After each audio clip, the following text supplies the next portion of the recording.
فمن كان يرجو لقاء ربه فليعمل عملا صالحا ولا يشرك بعبادة ربه أحدا۔ قابل قدر بھائیوں، بہنوں، دوستوں، عزیزوں اور دعوت تبلیغ افیشل کی ہمارے حاضرین اور ناظرین، آپ سب حضرات و خواتین کا شکریہ، اور آپ کے اس چینل کو چلانے والے ہمارے برادر محترم بلال بھائی کا بھی بہت شکریہ۔ سلسلہ اللہ پاک نے الحمدللہ شروع کرا دیا ہے، اللہ رب العزت کی بارگاہ سے شرف قبولیت کی بھی دعا کر لیں۔ میرے عزیزوں، میں نے سورہ کہف کی آخری آیت کا حصہ پڑھ لی۔ دو باتیں یہاں عجیب سی ہمارے لیے موجود ہیں جن کا ہمیں ہر لمحہ اور ہر قدم پر ہر حالت میں خیال رکھنا ہوگا۔ ایک یہ کہ عمل صالح، اور دوسری بات شرک سے اپنے آپ کو دور رکھنا۔ اب فرمایا فَمَنْ كَانَ يَرْجُو لِقَاءَ رَبِّهِ، جس کسی کو یہ تمنا اور آرزو ہے کہ وہ اللہ رب العزت سے ایسی ملاقات کرے کہ جس سے اللہ کی خوشنودی اور رضا حاصل ہو، اور جس سے اللہ رب العزت اسے نوازے۔ اب قیامت کے دن تو ظاہر ہے ہر ایک کو حاضر ہونا ہے، اللہ رب العزت کی بارگاہ میں حاضری حتمی ہے۔ ہاں، وہ الگ بات ہے کہ ہر ایک کے ساتھ معاملہ یکساں نہیں ہوگا۔ کچھ ایسے بھی ہیں، سورہ کہف کے اندر بھی وہ آیت موجود ہے کہ فَلَا نُقِيمُ لَهُمْ يَوْمَ الْقِيَامَةِ وَزْنًا۔ بہت سارے لوگ ایسے بھی ہوں گے کہ جن کو ترازوی اعمال سے واسطہ ہی نہیں پڑے گا، اور یہ وزن اعمال سے واسطہ نہ پڑنے والے بھی دو طبقے کے ہوں گے۔ اہل ایمان بھی ایسے ہوں گے کہ ان کے اعمال نہیں تولے جائیں گے، اور اہل کفر میں بھی ایسے ہوں گے کہ ان کے اعمال نہیں تولے جائیں گے۔ ایسے اہل ایمان بھی ہوں گے کہ جنہیں بغیر حساب و کتاب اور وزن اعمال کے اللہ رب العزت ان کے لیے جنت کا فیصلہ صادر فرمائیں گے، اور بہت بڑے جیسے فرائض یا ان جیسے بڑے بڑے طاغوت، ان کے لیے کوئی وزن اعمال نہیں ہوگی، اور اس کی ضرورت بھی نہیں ہے۔ حضرت موسیٰ علیہ السلام کے لیے بھی نہیں ہوگی، اور حضرت رسول اللہ صلی اللہ علیہ وسلم کے لیے بھی نہیں، لیکن ابو جہل اور فرعون اور نمرود اور لوگوں کے لیے بھی نہیں۔ وہ سیدھا جہنمی اور یہ اللہ سیدھا جنتی۔ لیکن ہر انسان کے ساتھ معاملہ ایسا نہیں ہے۔ ہم میں سے ہر ایک کو اس بات کا خیال رکھنا چاہیے، فَلْيَعْمَلْ عَمَلًا صَالِحًا، زندگی اعمال صالحہ میں گزر جائے۔ اب کون سا عمل صالح ہے، کون سا عمل غیر صالح ہے، اس کے لیے اللہ کا کلام موجود ہے، جناب رسول اللہ صلی اللہ علیہ وسلم کے فرمودات اور آپ صلی اللہ علیہ وسلم کا عمل موجود ہے۔ قرآن حکم ہے، اور جناب رسول اللہ صلی اللہ علیہ وسلم کا عمل اس حکم کی تعمیل ہے، اس حکم کی عملی تشریح اور تعبیر ہے۔ اس لیے جناب رسول اللہ صلی اللہ علیہ وسلم کی شریعت، یا لفظ دیگر ہم بتا دیں سنت، یعنی طرز زندگی، وہ دراصل قرآن کریم کا حصہ ہے۔ اس کی ایک ترجمانی اور اس کی تفہیم اور اس کی تعمیل، تفسیر، تشریح کہہ دیں، سب کچھ جناب رسول اللہ صلی اللہ علیہ وسلم کی فرمودات اور آپ صلی اللہ علیہ وسلم کا قول و فعل ہے۔ تو اعمال صالحہ کی ایک لمبی فہرست ہمارے سامنے آ جاتی ہے۔ یہ بات نہیں ہے کہ بس تسبیحات پڑھنا، درود شریف پڑھنا اور استغفار پڑھنا اعمال صالحہ، باقی کہیں کوئی اعمال صالحہ نہیں، ایسی کوئی بات نہیں ہے۔ اعمال صالحہ کا ایک بہت لمبا چوڑا، ایک طویل و عریض فہرست میرے اور آپ کے سامنے موجود ہے۔ سلوک سے لے کر، معاملات سے لے کر، عبادات سے لے کر، صلہ رحمی سے لے کر، اپنے ذات کے اور لوگوں کے ریلیشن اور تعلقات، فرد، جماعت، ہر ایک حیثیت سے اللہ رب العزت نے ہمارے لیے اعمال کا ایک دائرہ رکھا ہے، اور ہر عمل میں ایک عمل صالح بھی ہے، اور جو صالح نہ ہو وہ عمل باطل ہے اور بیہودہ ہے اور ہمارے لیے مشکلات لاتا ہے۔ تو قیامت کی سرفرازی کے لیے دو باتیں ضروری ہیں۔ فَلْيَعْمَلْ عَمَلًا صَالِحًا، زندگی کی یہ لمحات اعمال صالحہ میں گزر جائے، اعمال صالحہ میں زندگی کی یہ لمحات گزر جائے۔ یہ میٹر جو چل رہا ہے، اس میٹر کو آپ چلائیں، اس کو آپ دوڑائیں بے شک جس نہج اور طریقے پر، اس میں آپ کو اس بات کا خیال ہونا چاہیے کہ آپ کا ایک ایک لمحہ، ایک ایک منٹ، ایک ایک گھڑی قیمتی ہے، اور یہی ہوتے ہیں وہ لمحات اور وہ موقع اور فرصت جن کو بنیاد بنا کر آپ اپنے آخرت سنوار سکتے ہیں۔ آخرت سے متعلق ہماری زندگی کی جو لمحات ہیں ان کو دوہرا طریقے میں ہم استعمال کر لیتے ہیں، ان کو دوہرا طریقے میں ہم استعمال کر لیتے ہیں۔ ایک یہ کہ اس سے ہم اللہ کی رحمتیں پا سکتے ہیں، اور دوسری بات یہ ہے کہ ان سے ہم اللہ کے غضب سے اپنے آپ کو چھڑاتے ہیں، اللہ کی ناراضگی سے ہم دور ہو جاتے ہیں۔ اس لیے ان لمحات کا ہمیں قدر ہونی چاہیے۔ بصورت دیگر اگر ہمیں اس کا خیال نہ ہو اور ہم ان باتوں کا احساس نہ کریں تو ہم ڈبل خسارے میں رہ جاتے ہیں۔ ایک یہ کہ ہم اپنے آپ کو جہنم سے نہیں بچا سکے، اللہ کے غضب سے اپنے آپ کو تحفظ نہیں دلا سکے، اور اللہ کی نعمتیں ہم بھی حاصل نہیں کر سکے۔ زندگی تو مل گئی، جس طرح رسول اللہ صلی اللہ علیہ وسلم نے ارشاد فرمایا، خیر الناس من طال عمره حسن عمل۔ آپ صلی اللہ علیہ وسلم کی فرمودات تمام صحاح میں حدیث موجود ہے، بہترین انسان وہی ہے کہ جس کی زندگی اور عمر لمبی ہو اور اعمال اچھے ہوں۔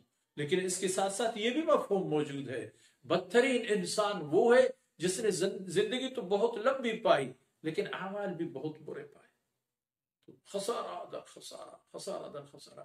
اگرچہ قیامت کے تناسب میں دنیا کی زندگی جتنی بھی لمبی ہو، جتنی بھی طویل و عریض ہو، قیامت کی زندگی کے متعلق اور مطابق اس کی حیثیت لمحات کی بھی نہیں ہوتی، قیامتی لمحات کی برابر بھی نہیں ہوتی۔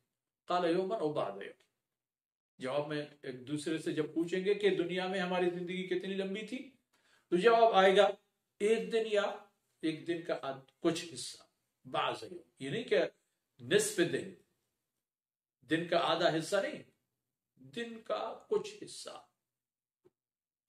یہ بات ذہن نشین رہے میرے بھائیوں، بہنوں، دوستوں، اعمال صالحہ میرے اور آپ کے ہاتھ کے کردار ہیں، اعمال صالحہ میرے اور آپ کے آنکھوں کی کریکٹر ہے، کانوں کی کارکردگی ہے، زبان کی کارکردگی ہے، عقل اور سوچ اور فکر کی کارکردگی ہے۔ انہی سے ہم اعمال صالحہ کما لیتے ہیں، اور اعمال صالحہ سے متعلق اللہ رب العزت نے مجھے اور آپ کو ایک حد دیا ہے، ایک معیار دے دی ہے، پوائنٹ دے دیے ہیں اللہ رب العزت نے۔ جس طرح ہم کسی ایک معاملے میں کہہ دیتے ہیں کہ اس چیز کی 100 پوائنٹ ہیں، دیکھیں آپ کتنے حاصل کر سکتے ہیں، اسی طرح اللہ رب العزت نے ہر ایک چیز کے لیے ہمیں نکات دے دیے ہیں، ان کو آپ سمجھ کے آپ نے فرض کیجئے نماز کے لیے اللہ کا حکم پورا کرنے کی کوشش کی، لیکن معاملہ یہی ہوا، کاہلی بھی آ گئی بیچ میں، حضور ذہن بھی نہیں ہے، اور یہ بات بھی ہے کہ آپ نے یہ احساس نہیں کیا کہ نماز کے شرائط کیا ہیں، نماز کے احکامات کیا ہیں، ان کو کس حد تک ہم نے ان شرائط اور احکامات کی رعایت کی، یا اسی طرح روزہ بیچ میں آ گیا، یا اسی طرح آپ کے بول چال میں بیچ آ گئے۔ آپ دیکھیں، اندازہ لگائیں کہ جو بخاری شریف کا حدیث ہے اور دیگر کتب میں بھی موجود ہے، مفہوم عرض کر دیتا ہوں۔ جناب رسول اللہ صلی اللہ علیہ وسلم نے فرمایا کہ آپ میں سے ہر ایک انسان کو روزانہ 360 صدقے کرنے ہیں۔ صحابی نے عرض کیا، یا رسول اللہ ومن یطیق ذلک، یہ کس کی بس کی بات ہے یا رسول اللہ؟ 360 نیکیاں صدقات کون دے سکتا ہے؟ آپ صلی اللہ علیہ وسلم نے فرمایا ہر ایک دے سکتا ہے۔ پھر آپ نے فرمایا سبحان اللہ کہہ دی، صدقہ ہو گیا، الحمدللہ کہہ دی، صدقہ ہو گیا، اللہ اکبر کہہ دی، درود شریف پڑھ لی، لا حول ولا قوت الا باللہ پڑھ لی، کسی راہ چلتے آدمی کے بوجھ کو تھوڑا سا ہلکا کر دیا، کسی آدمی نے پوچھا بھائی راستہ کہاں ہے، بتا دیا کہ راستہ وہ ہے، اپنے مسلمان بھائی سے ملے، السلام علیکم کہہ دی، اپنے مسلمان بھائی سے ہاتھ ملایا، اپنے مسلمان بھائی سے خد پیشانی سے ملے، یہ سب صدقات ہیں۔ یہ 360 یہیں سے اتنے پورے ہوں گے کہ اس سے زیادہ بھی ہو جائیں گے۔ متوجہ ہونا ہے، ہوشیار اور بیدار ہونا ہے۔ تو میں عرض کر رہا تھا، ایک بات نیکیوں کا، اعمال صالحہ کا، اور دوسرا معاملہ شرک سے اجتناب کا۔ وَلَا يُشْرِكْ بِعِبَادَةِ رَبِّهِ أَحَدًا، اور اپنے رب کی بندگی میں، عبادت کے لیے، اللہ کی بندگی صرف یہ نہیں ہوتی کہ نماز ہم اللہ کے سامنے پڑھیں اور سرنگوں کہیں اور جا کر ہو جائیں۔ کوئی بت کے سامنے رکوع اور سجدہ کرتا ہے، اور کوئی رخ کعبہ کی طرف کر کے مسجد میں رکوع اور سجدہ کرتا ہے، اس کا معنی یہ ہے کہ یہ اللہ کو سجدہ کر رہا ہے اور وہ ایک بت کو سجدہ کر رہا ہے۔ لیکن صرف یہ نہیں ہے، معاملات یہ ہے کہ حکم جب آیا، آپ نے کس کی بات مان لی، آپ نے اس کی بندگی کر لی۔ آپ نے جس کے حکم توڑ دی، جس کی بات توڑ دی، خاطر میں نہیں لگا، آپ نے اس کے ساتھ شرک کر دیا۔ اور اسی طرح شرک کا ایک خطرناک قسم، ایک انتہائی تباہ کن حصہ اور بھی موجود ہے، جس کو ریا کہتے ہیں۔ اور ریا کا معنی یہ ہے کہ کوئی نیک عمل جو اللہ کے لیے ہو، اسے ہم کسی اور کو دکھلانے کے لیے کر لیں، کہ لوگ دیکھ لیں کہ کتنا سخی ہے، لوگ دیکھ لیں کہ کتنا مجاہد ہے، لوگ دیکھ لیں کہ کتنا اچھا قاری ہے، عالم ہے، فاضل ہے، فلان ہے، فلان ہے۔ یہ سب ریا میں آ گئے اور یہ سب انسان کو تباہ کر دیتے ہیں میرے بھائیوں۔ تو اعمال صالحہ اور شرک سے اجتناب، یہ دو باتیں ایسی ہیں میرے بھائیوں اور بہنوں کہ ان کی وجہ سے قیامت میں ہمارا فیصلہ ہو جائے گا، سعادت کا یا تباہی کا فیصلہ ہو جائے گا، جنت کا یا جہنم کا۔